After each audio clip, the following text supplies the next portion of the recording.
Tarde, pessoal. Então, na aula passada a gente viu aspectos gerais da fisiologia endócrina e hoje a gente vai dar início então ao estudo do eixo hipotalâmico hipofisário. A gente vai ver se é um eixo muito importante na regulação de diversos aspectos relacionados à manutenção da homeostase. Aqui nessa figura ilustrativa a gente tem uma visão medial do encéfalo. Né? Então, aqui em cinza a gente tem o telencéfalo, em verde o diencéfalo, e aqui embaixo, abaixo do diencéfalo, a gente tem o tronco encefálico e mais abaixo do tronco encefálico a medula espinhal. E aqui o cerebelo. O que vai importar para a gente na aula de hoje é uma estrutura localizada no diencéfalo, marcada aqui em verde, que é a região do hipotálamo. Ela é uma região que representa apenas 1% de toda a massa do encéfalo, né? Ou seja, em termos de massa é muito pouco, mas é uma região muito importante, porque basicamente não há nenhuma função relacionada à manutenção da homeostase, pela qual o hipotálamo, de modo direto ou indireto, não acabe regulando. E como a gente vai ver, ele faz isso em parte por regulação dessa glândulazinha aqui mostrada aqui, que é a glândula hipófise. Vamos falar um pouquinho da anatomia do hipotálamo. Então aqui a gente está olhando o esquema, uma visão lateral dessa regiãozinha do diencéfalo, mostrando o hipotálamo. Quando a gente olha o hipotálamo nessa visão lateral, a gente pode dividir os núcleos hipotalâmicos em 3 grupos. Tá? Aqueles marcados aqui em azul, que seriam a região anterior, né, ou pré-óptica, a região tuberal, marcada aqui em vermelho, e a região mais posterior seria a região posterior. Né? Aqui eu marquei alguns núcleos que são importantes, núcleos hipotalâmicos são importantes, porque eles estão relacionados com a função da glândula hipófise. Tá? Então aqui a gente pode ver, por exemplo, quais núcleos hipotalâmicos. A gente aqui viu marcado em azulzinho aqui o núcleo supraquiasmático, está relacionado à manutenção do ciclo sono-vigília. Aqui nessa região aqui marcada em vermelho eu tenho um núcleo muito importante, que é o paraventricular, que juntamente com esse daqui, que é o núcleo supraóptico, está relacionado à função da glândula neurohipófise, pelo fato desses dois núcleos sintetizarem dois peptídeos que vão atuar como neurohormônios, que seriam a arginina vasopressina, também chamada de hormônio antidiurético, e a ocitocina. Além disso, a gente tem outros núcleos, né?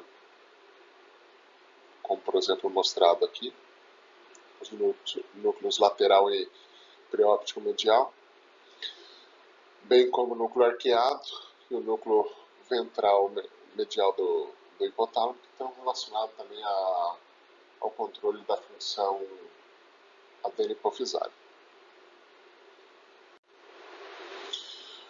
O hipotálamo é uma região muito importante do encéfalo, por quê? Porque é uma região que vai receber muitas informações. Né? Então, vai receber informações de outras áreas do cérebro, como por exemplo do córtex, de regiões relacionadas ao processamento das emoções, como o sistema límbico, do tálamo, da formação reticular, do sistema visual diretamente. Ele vai receber, então, informações que trazem informações basicamente de todo o estado do organismo. Né? Então, informações relacionadas ao sono-vigília, ao estresse físico ou mental, informações referentes ao estado alimentar do organismo, a hidratação, realização de atividade física, presença ou não de luz, a temperatura do ambiente, com relação também a informações da reprodução, do aleitamento. Essas informações chegam, então, através de diversas vias até o hipotálamo. E o hipotálamo, junto com a hipófise, né, recebendo todas essas informações, eles vão regular muitas funções corporais, né? Como, por exemplo, eles vão regular a atividade do sistema nervoso autônomo, tanto do sistema simpático quanto do parasimpático. Realiza também a regulação da temperatura corporal, de modo então a ativar mecanismos de produção de calor ou de dissipação de calor quando apropriado. Regula também o metabolismo energético, está relacionado ao crescimento e desenvolvimento do organismo, através da liberação, por exemplo, do hormônio do crescimento, e através do controle que esse sistema exerce, o hipotálamo hipófise, sobre as gônadas, ele também está relacionado à reprodução. E, além disso, ele regula, né, a homeostase hidrossalina, né, através, como a gente vai ver, da função do hormônio antidiurético.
Aqui nessa figura a gente já pode começar a ver a íntima relação que existe entre o hipotálamo e a glândula hipófise. Então aqui marcado em vermelho é o hipotálamo, né? E nessa regiãozinha aqui marcada, com o xizinho, eu tenho o quê? Eu tenho a glândula hipófise, tá? Nesse esquema aumentado aqui. Então o que eu já posso ver?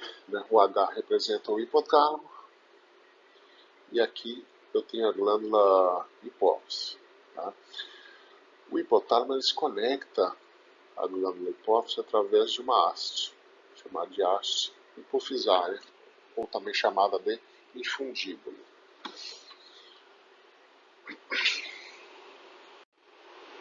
A hipófise está localizada onde?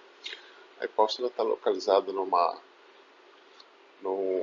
acidente ósseo do osso esfenoide chamada de cela túrcica. E aqui nessa figura a gente pode já ver, nesse esquema, né, a relação entre o hipotálamo e a hipófise. A hipófise é formada de duas glândulas que são morfologicamente e funcionalmente diferentes. A sua região anterior é chamada de hipófise anterior ou adenohipófise, enquanto sua região posterior é chamada de hipófise posterior ou neurohipófise. Então elas se conectam ao hipotálamo, né? Através do infundíbulo, né? Fazendo contato nessa região aqui da base do hipotálamo, chamada de eminência mediana.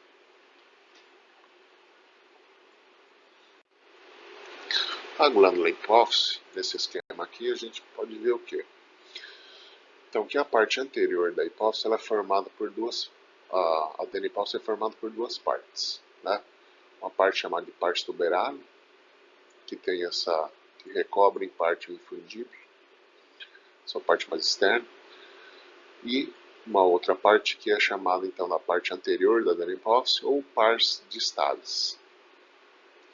Por outro lado, eu tenho o quê? Eu tenho a outra parte que é chamada de neurohipófise, ou lobo posterior da glândula hipófise.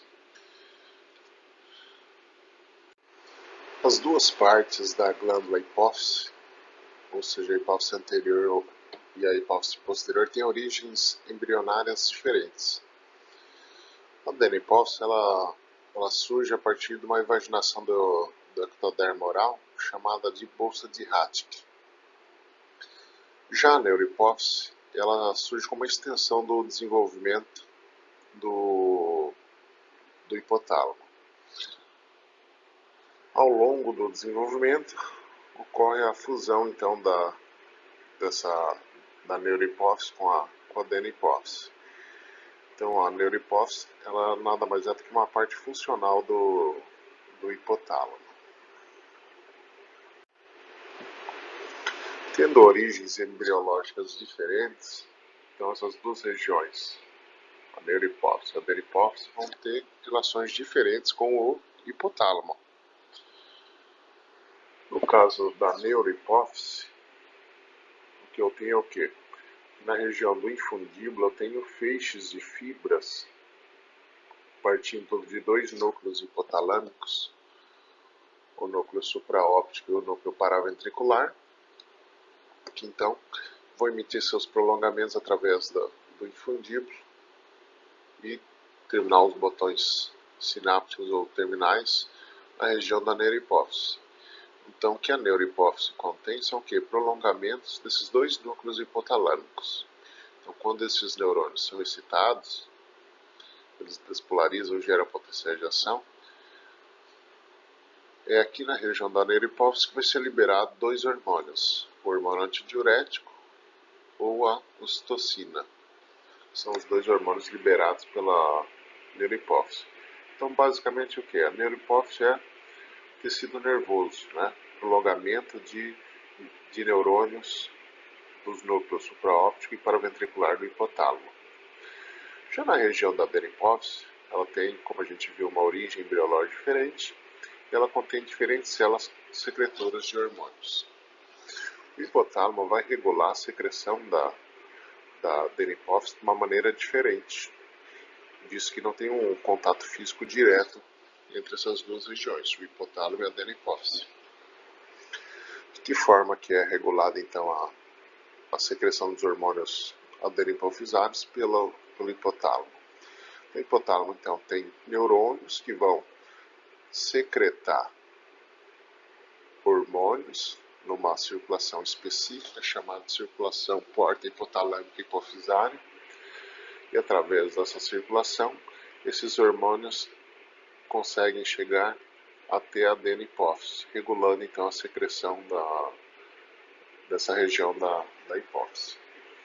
Então, basicamente, o controle da neurohipófise é um controle neuronal, neural, através da regulação da atividade desses neurônios do núcleo paraventricular e supraóptico, enquanto o controle da adenohipófise pelo hipotálamo é um controle hormonal. Então, são hormônios liberados pelos neurônios hipotalâmicos, liberados na região da eminência mediana, conseguem chegar até onde? Através da circulação porta hipotalâmica hipofisária, na adenohipófise, e regular a secreção desses hormônios. Então, essa interação do hipotálamo endócrino com o sistema nervoso, como que ela se dá? Então, o hipotálamo, como a gente viu, ele tem um trato, né? Seria o trato hipotalâmico neurohipofisário, para regular então, a atividade da neurohipófise, controlando então a secreção do hormônio antidiurético, a arginina, vasopressina e da ocitocina. Já o hipotálamo ele regula a adenohipófise, como ele não tem contato direto, são tecidos embriológicos diferentes, através da liberação no sistema porta hipotalâmico hipofisário de hormônios, que vão fazer o quê? Ou vão estimular a liberação dos hormônios da adenohipófise, ou podem o quê? Ser hormônios inibidores, ou diminuir a secreção dos hormônios adenohipofisários. Então, o hipotálamo ele regula as duas partes da adenohipófise. Então, antigamente se acreditava que a adenohipófise era a glândula mestra do sistema endócrino.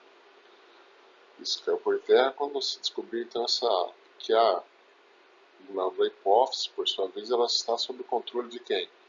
Do sistema nervoso através dessa região chamada de hipotálamo.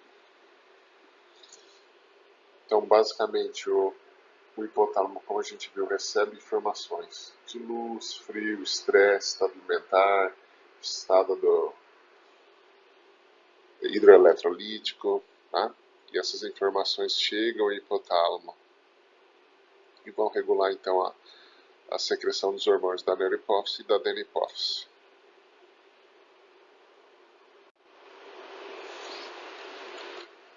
Então aqui, para ficar bem claro, essa relação diferencial da neurohipófise com a adenohipófise e o hipotálamo.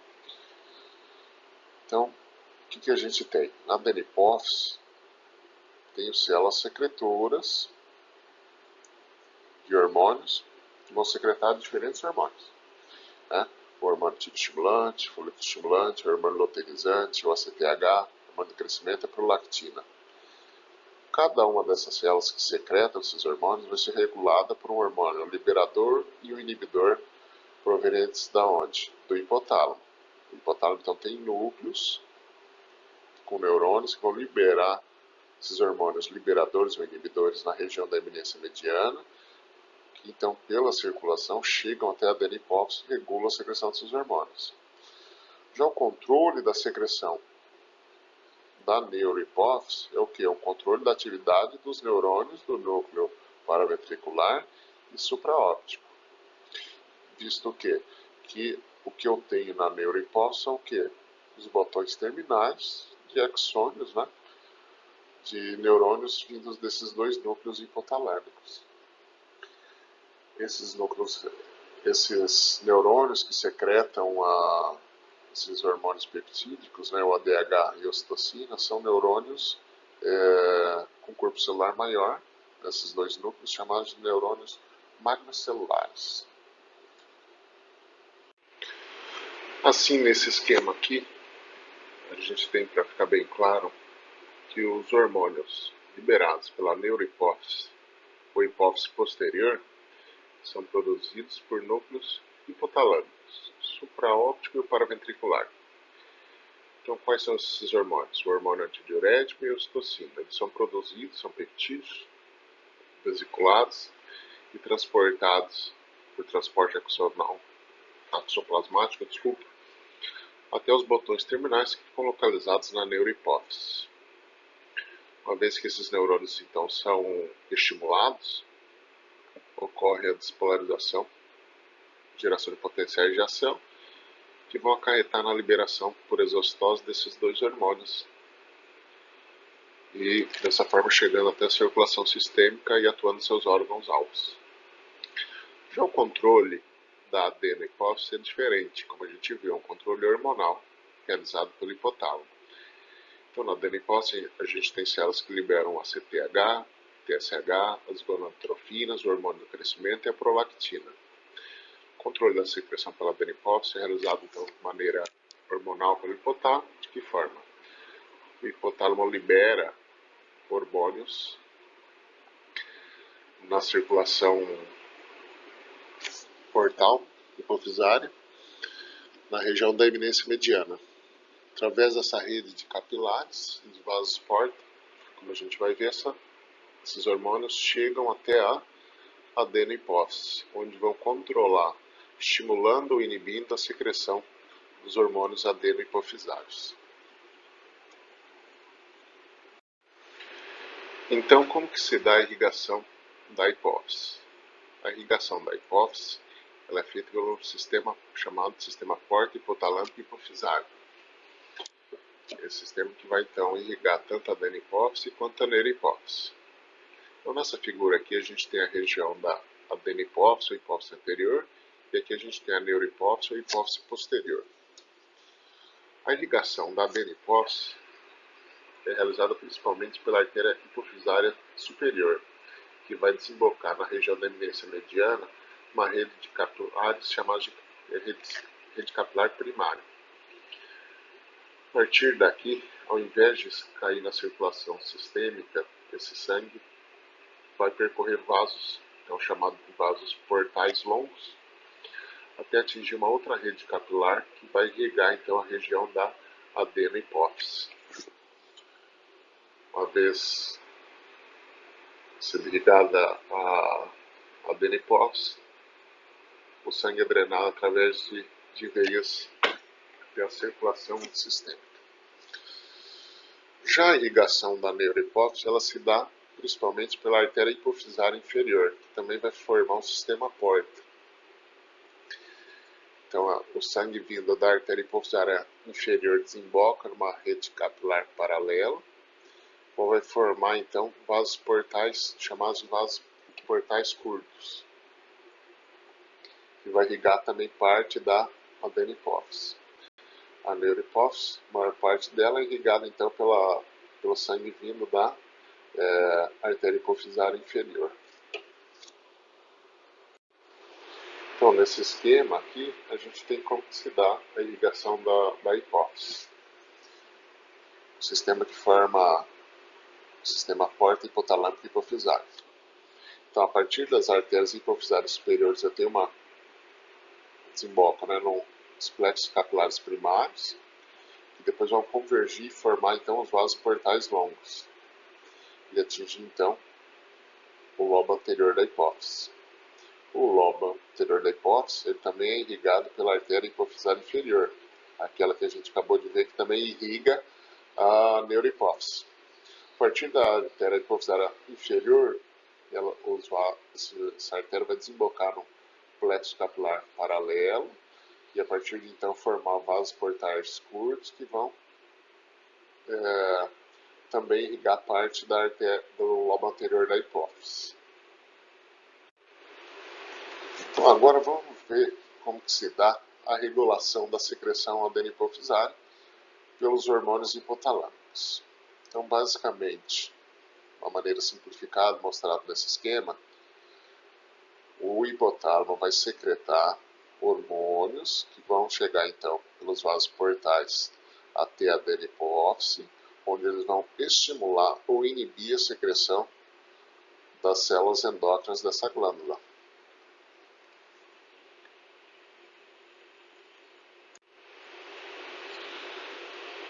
Então, a regulação da adenohipófise, o que vai ocorrer?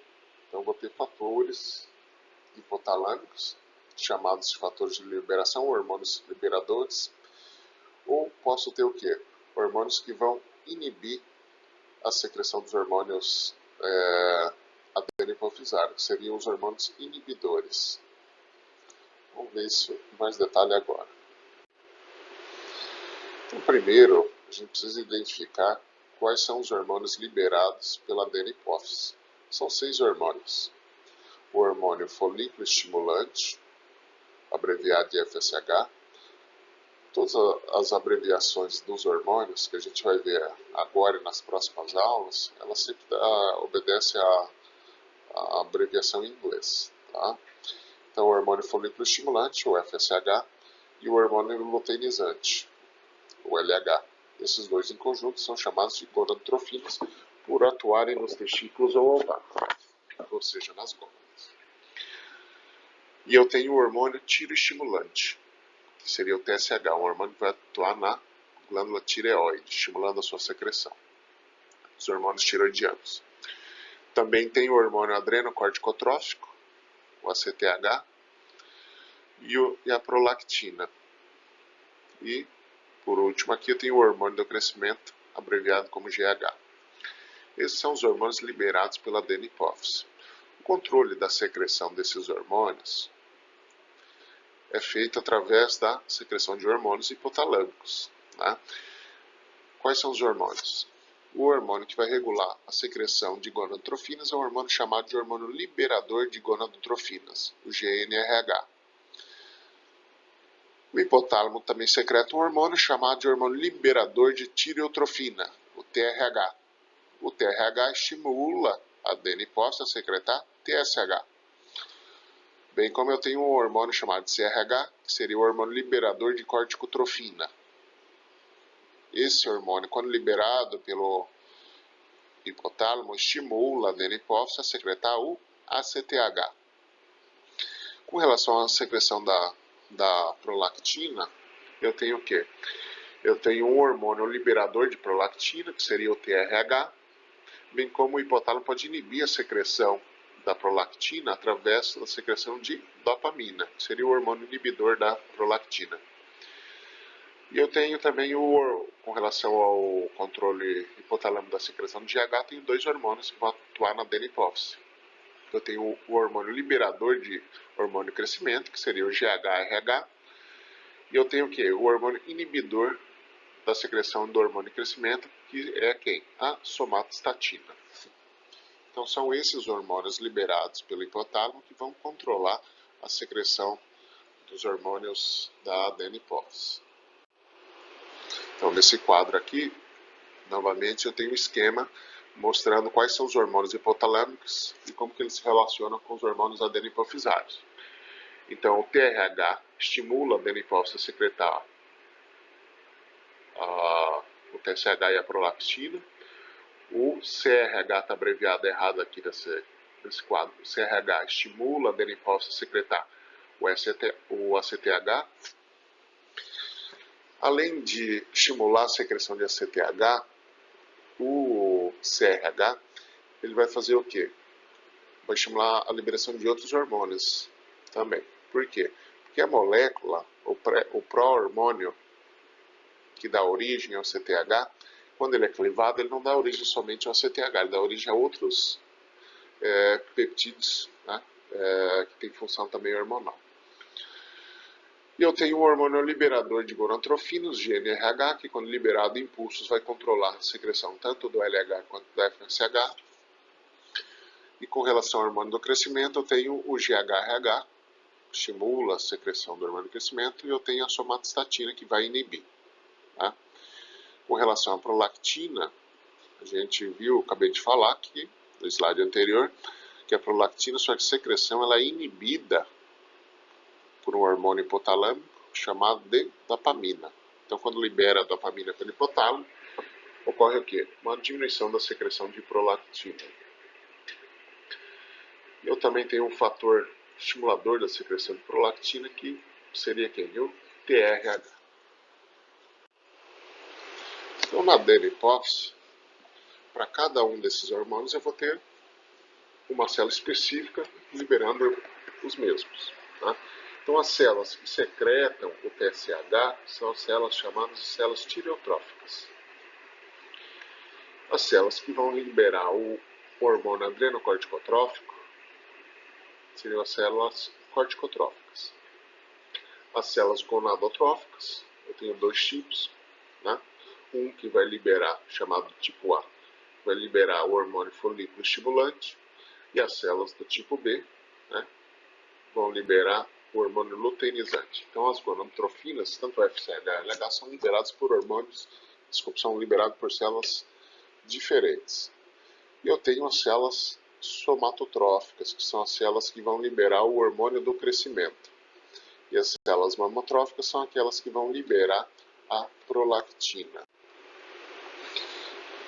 Então, aqui nesse esquema, a gente tem uma porcentagem dos tipos celulares que compõem a adenohipófise. A gente vê que a maior parte das células da adenohipófise é o quê? São os somatotróficos. Células somatotróficas, que vão fazer o quê? Liberar o hormônio do crescimento. Depois, eu tenho as células mamotróficas, que liberam a prolactina. O número de células mamotróficas, ele varia ao longo da vida do indivíduo, em decorrência, por exemplo, se a mulher está grávida, o número dessas células na adenipófise, ela vai o quê? Vai sofrer proliferação, aumentando o número dessas células. E retornando ao basal depois de cessado o período de amamentação. Além disso, eu também tenho boa parte das células corticotróficas, das células gonadotróficas e, em menor parte, as células tireotróficas, que vão liberar o TSH. Nesse esquema aqui, então, a gente tem o hipotálamo controlando a secreção da adenipófise. Como a adenipófise atua em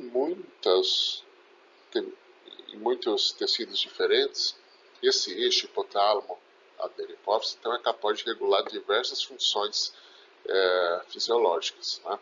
Então, regulando desde a função ovariana como a testicular, né? Então está envolvido na espermatogênese ou no ciclo menstrual. A glândula adenipófise, juntamente com o hipotálamo, também regula então a função da glândula tireoide, né? Controlando a liberação dos hormônios tireoidianos, que vão atuar basicamente em todas as células do organismo. E esse eixo hipotalâmico adenipofisário também controla, através do ACTH, a liberação de cortisol do córtex adrenal. E a prolactina, né, que atua então no tecido mamário, promovendo a síntese do leite. E o hormônio do crescimento, que vai atuar em todos os órgãos também, mas especificamente mostrando aqui no tecido ósseo. Então, esse eixo hipotalâmico adenipofisário vai controlar uma ampla gama de funções no organismo do indivíduo. Tá? Então, a glândula adenipofisária controla várias funções. E a glândula adenipofisária, por sua vez, ela está sob o controle do sistema nervoso através dessa regiãozinha chamada de hipotálamo. Como que se dá o controle da secreção hipotalâmica e adenipofisária? Esse controle vai se dar por retroalimentação negativa. Então, vamos ver como que isso funcionaria. Então, o hipotálamo, né, estimula a adenipófise a secretar seu determinado hormônio. Esse hormônio, por sua vez, atua numa glândula-alvo e a glândula-alvo vai, em resposta ao hormônio adenipofisário, secretar o seu hormônio. O hormônio secretado pela glândula-alvo vai exercer retroalimentação negativa, tanto no hipotálamo quanto na adenipófise. Os dois são possíveis alvos. Então, conforme o hipotálamo estimula a adenipófise a secretar mais o seu hormônio, a adenipófise estimula a glândula-alvo a secretar mais o seu hormônio. Conforme a concentração, então, do hormônio-alvo aumenta, ele vai inibir a secreção tanto da adenipófise quanto do hipotálamo. Com isso, o hipotálamo diminui a liberação do seu hormônio, que vai diminuir a estimulação da adenipófise. Se diminuir estimulação da adenipof diminui a concentração, o estímulo, né, que levava à secreção do hormônio na glândula-alvo. Um exemplo aqui mostrado seria o eixo hipotalâmico, adenipofisário, tiroidiano, né? Então, nesse eixo, como que ele funciona? Tudo tem início com o hipotálamo liberando seu hormônio, chamado de TRH, ou hormônio liberador de tireotrofina. Quando o hipotálamo libera esse hormônio, ele estimula a adenipof a secretar o TSH. O TSH estimula a glândula tireoide, por sua vez, a liberar T4, em menor parte o T3. Esses hormônios liberados pela tireoide fazem retroalimentação negativa no hipotálamo, diminuindo a secreção de quem? De TRH. Se secreta menos TRH, secreta menos TSH, que por sua vez diminui a secreção de T3 e T4. Então é um controle por retroalimentação negativa. Então vamos ver agora os hormônios da adenipof. O hormônio folículo estimulante e o hormônio luteinizante.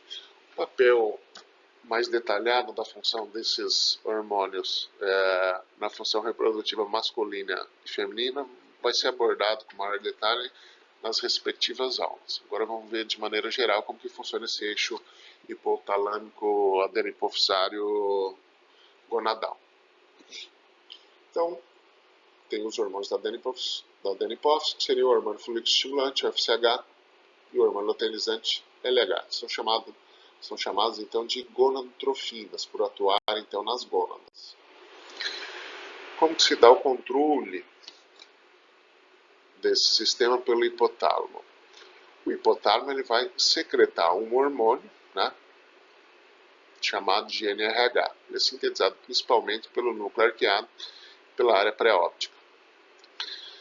Então esse hormônio liberado pelo hipotálamo atinge a adenipof e vai estimular a secreção de FSH e de LH por essa região. Esse é um sistema que também vai funcionar na maior parte das vezes por retroalimentação negativa. Tá? Então, tem diversos estímulos que vão acionar esse eixo hipotalâmico, adenipofisário gonadal. Então, esses estímulos vão iniciar a secreção de quem? Do hormônio liberador de gonadotrofinas pelo hipotálamo, que seria o GNRH. O GNRH estimula a adenipof a liberar tanto o LH quanto o FSH. O LH vai atuar em células endócrinas das glândulas, promovendo a liberação de hormônios esteroides. Esses hormônios esteroides liberados pelas células endócrinas das gônadas vão auxiliar na produção dos gametas, bem como vão ser responsáveis por realizar o que? A retroalimentação negativa, inibindo a secreção de quem? De GNRH. Se diminui a secreção de GNRH, diminui a liberação de LH. O outro hormônio liberado pela adenipof seria o FSH, que também vai auxiliar na produção de gametas. Tá? Da mesma forma, o FSH vai estimular a liberação do hormônio pelas gônadas, chamado de inibina, que vai atuar na adenipof, diminuindo a secreção de FSH. Então aqui eu tenho um esquema da regulação da função testicular, então pelas gonadotrofinas e os seus hormônios testiculares na vida adulta de um homem. Vamos ver como que funciona esse esquema no homem, que é mais simples, né, do que na mulher. Por quê? Porque na mulher, quando a gente vê a aula específica disso, vai ter um período do ciclo menstrual no qual esse sistema vai trabalhar por retroalimentação positiva. Então vamos ver agora no homem, onde é mais simples, funciona somente por retroalimentação negativa. Então eu tenho os hormônios, o hormônio hipotalâmico, né, chamado de NRH, que vai estimular a adenipof a secretar o LH e o FSH pela adenipof. Essas gonadotrofinas vão atuar em células diferentes no testículo. o LH vai estimular células chamadas células de Leydig a secretar a testosterona. A testosterona, por sua vez, vai atuar nos seus tecidos alvos, bem como vai realizar a retroalimentação negativa, tanto na adenipófise, diminuindo a secreção então de LH, como também vai diminuir a secreção de GNRH pelo hipotálamo. Sistema clássico de retroalimentação negativa. Outro hormônio, então, liberado pela adenipófise, outra gonadotrofina, é o hormônio folículo estimulante. Ele atua em outras células nos testículos, as células de Sertoli. As células de Sertoli, em resposta ao FSH, vão produzir fatores de crescimento que vão auxiliar, então, na espermatogênese. E, em resposta ao FSH, as células de Sertoli vão secretar um hormônio chamado de inibina. A inibina, por sua vez, ela realiza retroalimentação negativa na adenipófise, diminuindo a secreção de FSH. Então, é dessa forma que é controlada a secreção de hormônios nesse eixo hipotalâmico adenipofisário testicular. Então, agora vamos ver como se dá os efeitos do GNRH sobre a secreção de LH e de FSH. Quando ocorrem pulsos da secreção do GNRH, eu tenho o quê? Pulsos que vão levar ao aumento, né, da secreção tanto de LH, marcado em azul escuro, quanto de FSH. Quando a liberação do hormônio liberador de gonadotrofinas passa a ser contínuo e não mais pulsátil, que eu vejo o quê? Que ocorre uma diminuição da secreção desses hormônios. Então, quando o GNRH é liberado de maneira contínua, ele suprime a liberação das gonadotrofinas, tanto do LH quanto do FSH, pela adenipófise. No caso aqui, quando é retomada a secreção pulsátil de GNRH, volta a liberar também os hormônios luteinizante e o hormônio folículo estimulante. Então, caso ocorra, né, uma liberação contínua de GNRH, isso vai suprimir a secreção das gonadotrofinas. Então, fisiologicamente, o que ocorre é o que? Uma secreção pulsátil de GNRH, e são esses pulsos, né, de GNRH que levam à indução da secreção dos hormônios LH e de FSH. Então, como que o GNRH, uma única gonadotrofina, consegue liberar diferencialmente dois hormônios pela adenipófise, o LH e o FSH? Então, como a gente viu, para que ocorra a liberação desses dois hormônios pela adenipófise, eu tenho que ter pulsos de secreção de GNRH. Normalmente eu tenho o quê? Uma frequência de um pulso a cada hora, a secreção de GNRH. Quando eu tenho um pulso por hora, libera um pouco de FSH, mas libera muito mais quem? O hormônio luteinizante.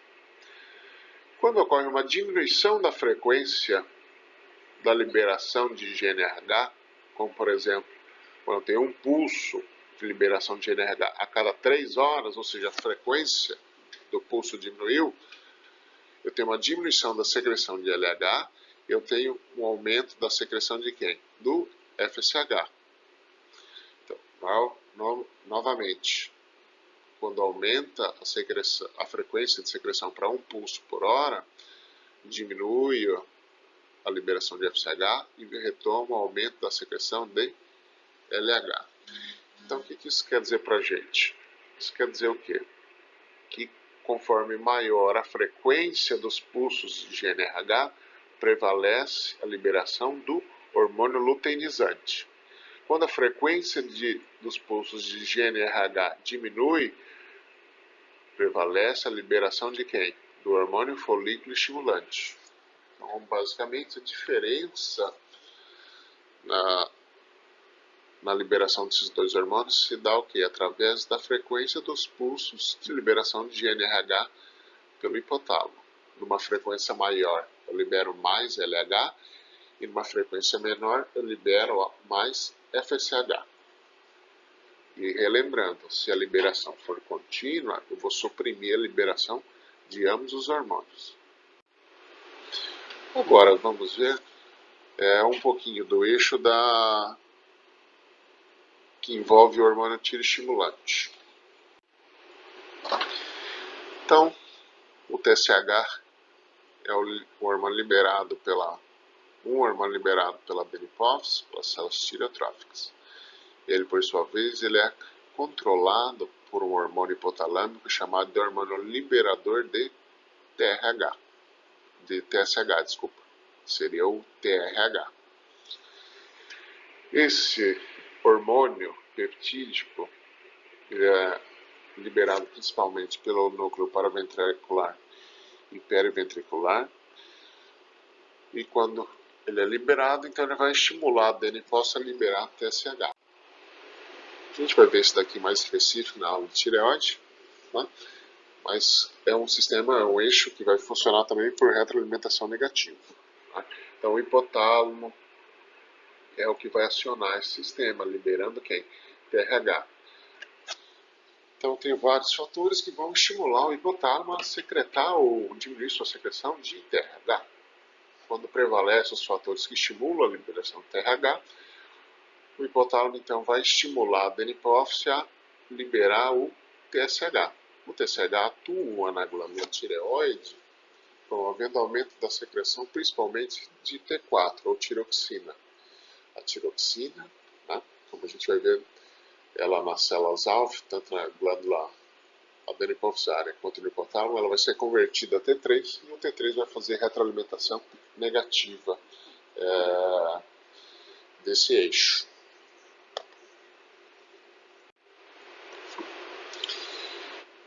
Esse sistema, esse eixo hipotalâmico adenipofisário tiroidiano, ele pode ser regulado então por diversos fatores, né? Então, um exemplo seria o controle pela temperatura, né? Então, quando ocorre, por exemplo, uma queda de temperatura, o organismo vai acionar mecanismos de produção de calor. Os hormônios da tireoide, eles aumentam a taxa metabólica. Aumentando a taxa metabólica, eles aumentam a produção de calor. Então, quando a pessoa, então, ela permanece num ambiente muito frio, eu vou ter um estímulo, né? Essa alteração de temperatura vai ser detectada, e eu vou ter um estímulo dos neurônios hipotalâmicos a liberarem o TRH. O TRH liberado estimula a adenipófise a secretar TSH. O TSH, por sua vez, estimula a glândula tireoide a secretar T4 e T3. E esses, por sua vez, vão fazer retroalimentação negativa, tanto no hipotálamo quanto na adenipófise. Outro mecanismo pelo qual, um exemplo, né, esse eixo pode ser controlado, está relacionado ao quê? Ao estado alimentar do indivíduo. Tá? Então, durante o período de jejum, não é interessante que um sistema que promova gasto energético seja acionado. Tá? No período de jejum, eu tenho o quê? Teria que poupar os nutrientes. Tá? Então, dependendo do estado de alimentar, ou seja, durante o jejum, por exemplo, eu tenho neurônios do próprio hipotálamo que vão fazer o quê? Que vão inibir a secreção de TRH. Diminuindo a secreção de TRH, diminui a liberação de TSH pela adenipófise, diminui a liberação de T4 e T3, diminui a taxa metabólica do indivíduo e os nutrientes são poupados. Então, dependendo de várias situações, da situação, eu posso ter então tanto um aumento quanto a diminuição da liberação de TRH, que por sua vez pelo hipotálamo, que por sua vez então vai regular todo o eixo. Agora vamos ver um pouquinho dos hormônios da adenohipófise, o ACTH, ou que também pode ser chamado de corticotrofina, ou hormônio adrenocorticotrófico. Então, o ACTH, liberado pelas células corticotróficas da adenohipófise, ele é regulado, a sua secreção, por quem? Por um hormônio hipotalâmico chamado de hormônio liberador de corticotrofina, abreviado como CRH, liberado principalmente pela porção parvocelular dos núcleos paraventriculares. Então, quando é liberado o CRH pelo hipotálamo, ele atua na adenohipófise promovendo aumento da liberação de ACTH. Esse é um eixo muito importante. Esse eixo é também chamado de eixo de resposta ao estresse. Tá? Então, esse eixo hipotalâmico, adenohipofisário, adrenocortical, é um eixo que responde principalmente ao estresse. Então, quando ocorre algum tipo de estresse, seja um estresse físico ou estresse psíquico, eu tenho um estímulo para a secreção do CRH pelo hipotálamo. O aumento da liberação de CRH pelo hipotálamo acarreta o quê? O aumento da liberação de ACTH pela adenohipófise, que estimula o córtex da adrenal a liberar cortisol. O cortisol vai gerar várias respostas, bem como o cortisol vai fazer o quê? Retroalimentação negativa, inibindo tanto a liberação de ACTH pela adenohipófise, quanto diminuindo a secreção de CRH pelo hipotálamo. Então, esse eixo hipotalâmico adrenohipofisário adrenocortical é muito importante porque ele responde ao estresse. Então, tanto o estresse físico, o traumatismo, a pessoa vai ser submetida a uma cirurgia, um procedimento cirúrgico, sofrer queimaduras, infecções, ter uma hipoglicemia, febre, hipotensão, exercício, exposição ao frio, todos esses fatores físicos, né, esses exemplos, vão acarretar o quê? Na liberação de CRH pelo hipotálamo, né, que por sua vez vai liberar um pulso maior de ACTH, que vai aumentar a secreção de cortisol.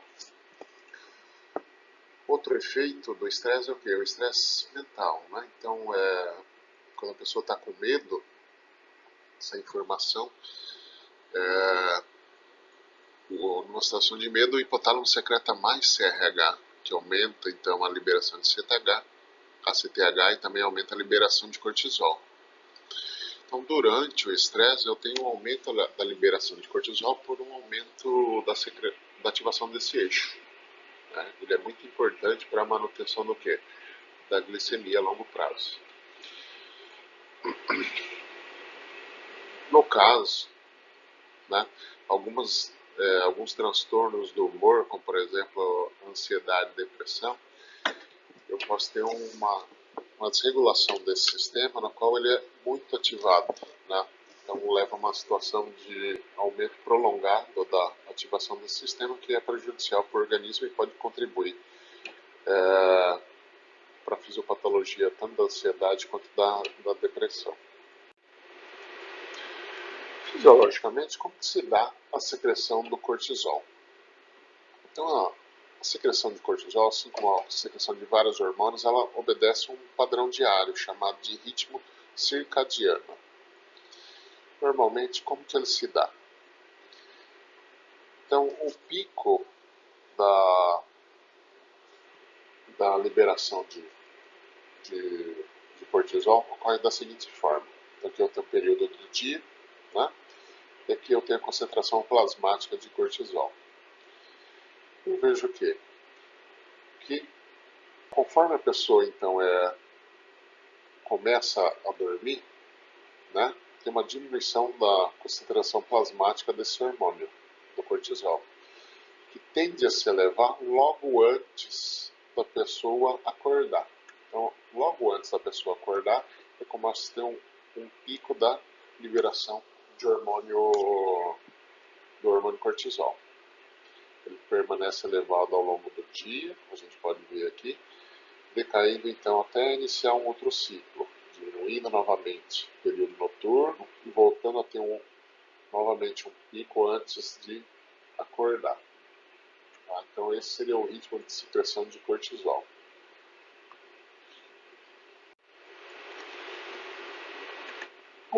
Quando a gente é submetido a algum tipo de estresse, o que vai ocorrer? O mecanismo tem mecanismos para lidar com o estresse que vão gerar uma resposta rápida e outros que vão gerar o quê? Uma resposta um pouco mais tardia,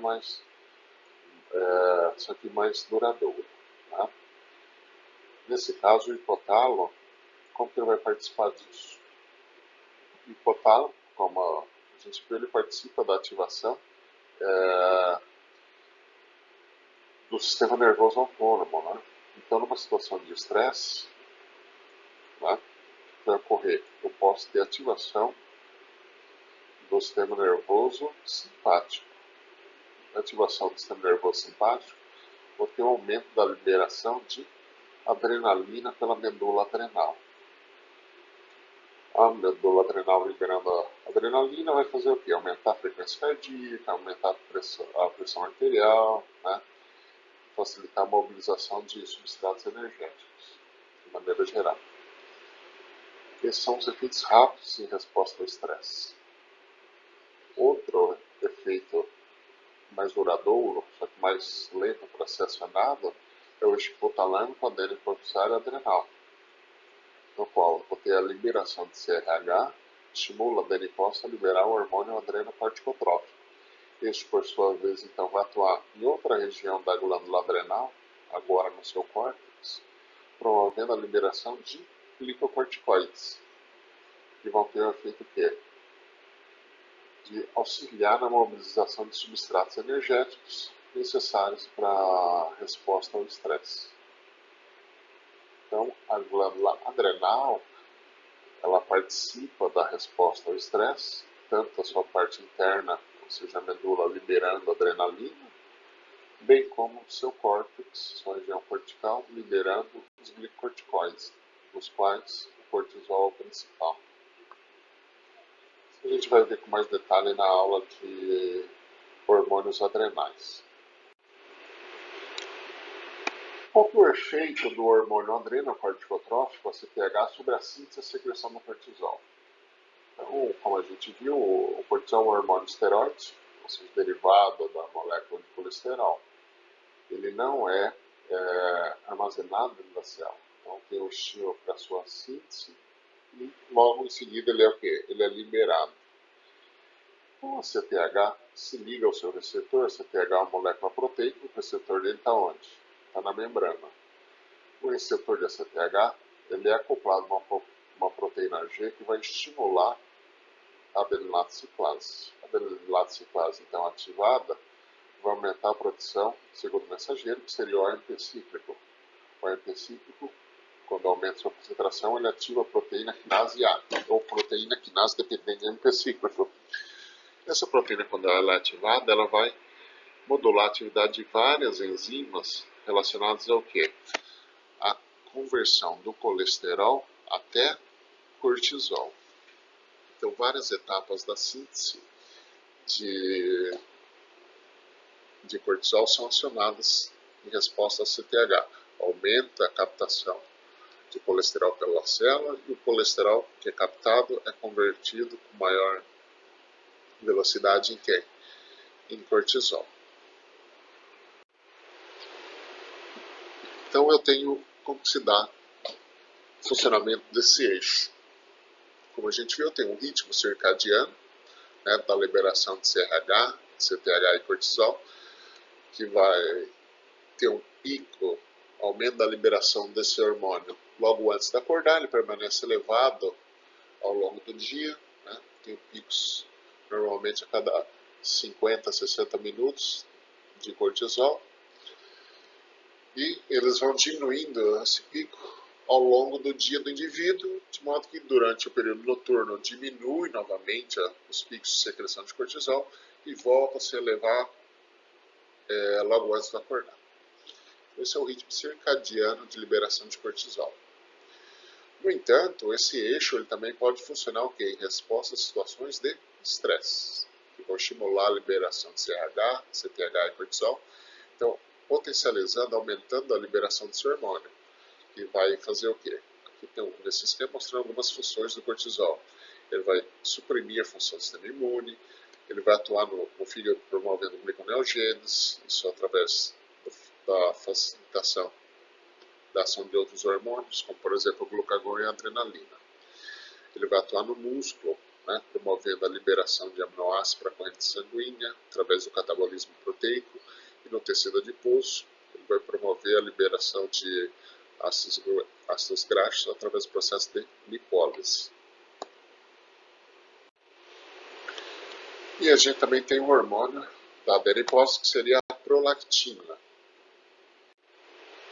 A prolactina, então, ela é liberada pelas células mamotróficas da adipose e sua liberação é controlada por dois hormônios hipotalâmicos. O TRH, que estimula a liberação de prolactina, e eu tenho a dopamina, que vai fazer o quê? Inibir a secreção de prolactina pela adipose. Bem, a prolactina é um hormônio então, liberado pela adipose, que tem um papel importante na galactogênese, né? A produção do leite materno. E como que se dá então a secreção de prolactina pela adipose durante o período de amamentação? Veja só, quando ocorre a sucção mamilar, essa informação vai chegar através de vias sensoriais do sistema nervoso central e vai ser retransmitida até o hipotálamo, onde o hipotálamo vai estimular a adipose a secretar prolactina. A prolactina, então, liberada pela adipose, atua nas glândulas mamárias, promovendo a produção do leite. Aqui, com um pouco mais de detalhe, o que a gente tem? Então, a aferência sensorial, o que ela vai fazer? Ela vai modular de forma diferente a liberação de dois hormônios hipotalâmicos, da dopamina e do TRH. O que vai acontecer? A gente viu que a prolactina ela é controlada na liberação pelo hipotálamo, tanto pela dopamina quanto pelo TRH. A dopamina inibe a secreção de prolactina e o TRH estimula. Quando ocorre, então, a chegada dessas informações sensoriais ao hipotálamo, elas vão fazer o quê? Elas vão diminuir a secreção de dopamina, né? Bem como elas vão o quê? Estimular a liberação de TRH. Ora, então estou diminuindo a secreção do inibidor e aumentando a secreção do hormônio que estimula a liberação de prolactina. Isso vai acarretar numa maior produção e numa maior liberação de prolactina. Então agora, vamos ver como se dá o reflexo neuroendócrino da lactação. Até agora eu falei somente do papel da prolactina, mas a prolactina liberada pela adipose, né, ela também vai atuar junto com a ocitocina. Cada uma vai ter um papel diferente, como a gente logo vai ver. Então, quando eu tenho sucção do mamilo, eu tenho o quê? Lá no mamilo eu tenho mecanorreceptores, né, que vão detectar essa sucção. Essa informação sensorial ela vai ser conduzida pelo sistema nervoso central e parte dela vai chegar até onde? Até o hipotálamo. Essa informação no hipotálamo, como a gente viu, ela vai o quê? Inibir a secreção de dopamina, né? Se diminui a secreção de dopamina, facilita a liberação de quem? De prolactina. Outro efeito é o quê? Estimular a liberação de TRH, né? Que vai facilitar então a liberação de prolactina.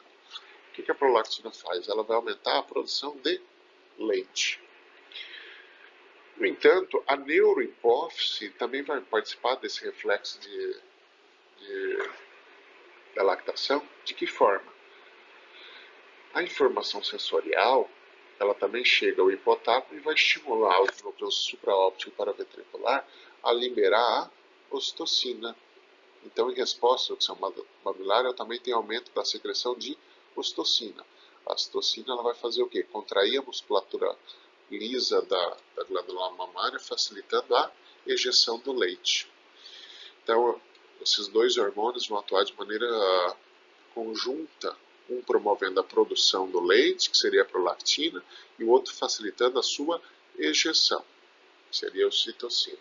Então, as duas partes da hipófise, tanto a adenopófise quanto a neurohipófise, participam do reflexo neuroendócrino da lactação. Como se dá de maneira simplificada o desenvolvimento das glândulas mamárias ao longo da vida de uma mulher? Então, ao longo do desenvolvimento, né, seus primórdios, eu tenho que as glândulas mamárias, no período da infância, né, elas são compostas do quê? Sistema de ductos e alvéolos, né, com poucas ramificações. Ao longo do desenvolvimento da mulher, ou seja, quando ela atinge, por exemplo, o estágio adulto, a glândula mamária, o que ela vai apresentar? Sistema de ductos e um pouco mais de ramificação dos sistemas de alvéolos. Tá? E quem participa desse desenvolvimento são vários hormônios, entre os quais a progesterona e os estrogênios. Uma mulher, durante o período de gravidez, o que vai ocorrer? Eu vou ter uma proliferação dos ductos lactíferos e dos sistemas de alvéolos. Tá? Então, ao longo da gravidez da mulher, por ação da progesterona, estradiol, da HPL e da prolactina, eu vou ter o quê? Uma proliferação desse sistema, né? Onde vou ter aumento, então, dos alvéolos e do sistema de ductos. Uma mulher que está no período de amamentação, a glândula mamária vai ter o seu desenvolvimento máximo, né? Onde então vou ter um aumento de cada um dos alvéolos, bem como vou ter proliferação dos sistemas de ductos e alveolares. Isso em resposta a quem? Nesse período, eles vão ser responsivos à prolactina, ocitocina, e vai ter o efeito da diminuição também de progesterona e estradiol. Então, como que a gente tem aqui? O que a gente tem aqui? Aqui a gente tem um exemplo de um alvéolo de uma glândula mamária. Nesse esquema a gente pode ver o quê? Que o alvéolo da glândula mamária ele é composto do quê? Dessas células epiteliais, marcadas aqui em amarelinho, né, que seriam as células chamadas células epiteliais alveolares. São essas células aqui que vão promover a síntese do leite materno. Recobrindo essas células epiteliais alveolares das glândulas mamárias, eu tenho essas células marcadas em vermelho, que são células que têm capacidade contrátil. São as células chamadas células mioepiteliais. Esses dois tipos celulares, as células alveolares epiteliais e as células mioepiteliais, elas vão responder a hormônios diferentes. A prolactina, que a gente viu que participa do reflexo neuroendócrino da lactação, ela estimula a produção de leite. Então, o receptor dela se encontra onde? Se encontra nas células alveolares epiteliais. Em resposta à prolactina, tem o que? Aumento a produção do leite que fica armazenado dentro do alvéolo. Quando eu tenho a liberação de ocitocina, a ocitocina atua nas células mioepiteliais, que recobrem o alvéolo da glândula mamária. Em resposta à ocitocina, essas células vão descontrair, aumentando a pressão no interior do alvéolo, facilitando a secreção através do sistema de ductos, que vai chegar então até o mamilo. Então, a prolactina e a ocitocina participam do reflexo neuroendócrino da lactação, atuando onde? Em células diferentes. A prolactina aumenta a síntese do leite, atua nas células alveolares epiteliais, enquanto a ocitocina facilita a sua injeção por atuar nas células mioepiteliais. Uma nota, né, seria o que? A progesterona ela inibe a lactação durante o período de gravidez.